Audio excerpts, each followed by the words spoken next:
में पूरा का पूरा योगदान है। इसलिए हम बात कर रहे थे कि अगर 100 रुपये रिलायंस बढ़ेगा, यानी कि निफ्टी में तो एक्शन अगर 3% रिलायंस बढ़े तो 1.5% निफ्टी तो बनता है। आइए इस रिपोर्ट में क्या कुछ खास कहा गया है, इतनी बढ़िया तेजी क्यों बनती दिख रही है, कुशल बताइए।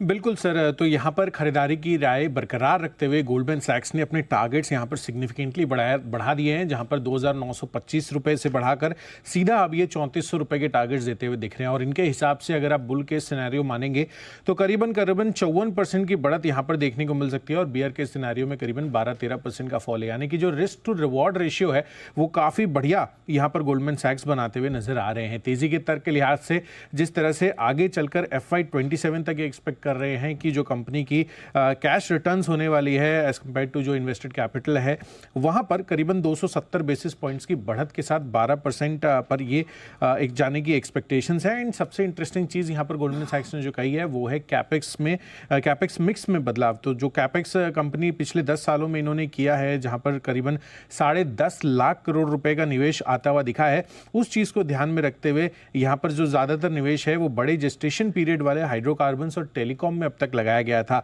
अब यहाँ पर आगे चलकर हो सकता है कि रिटेल और साथ ही जो न्यू एनर्जीज है या जो रिन्यूएबल एनर्जीज को हम कह रहे हैं, वहां पर आगे बड़ा फोकस रह सकता है कैपेक्स के लिहाज। तो यानी कि जो पहले कैपिटल एलोकेशन किया जाता था उसका अब यहाँ पर जो मिक्स है वो चेंज होते हुए भी दिख सकता है, क्योंकि हाई मार्जिन बिजनेस पर यहाँ पर हो सकता है इनका ज़्यादा फोकस बनता हुआ नजर आए। यही नहीं, आप देखिए रिटेल स्पेस में बड़ा निवेश की तैयारी है। इनफैक्ट रिटेल लेवल पर जो एबिटा है वो FY27 तक यहाँ पर 24 से 27 तक दोगुना होने की भी ये उम्मीद लगाकर चल रहे हैं। यानी कि एबिटा लेवल पर रिटेल सेगमेंट इनका काफ़ी बढ़िया प्रदर्शन कर सकता है, ऐसा गोल्डमैन सैक्स मानकर चल रहा है।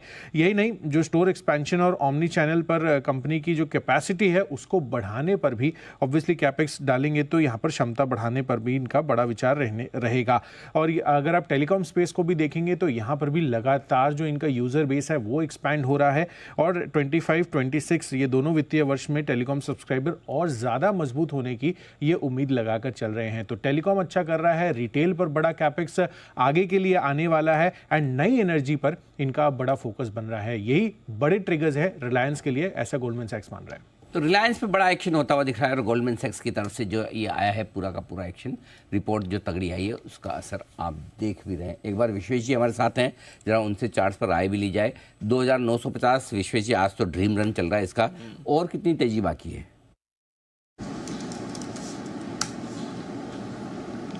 देखिए अनिल जी, अगर इसको लार्जर पर्सपेक्टिव से देखा जाए तो मेरे हिसाब से स्टॉक चला ही नहीं है।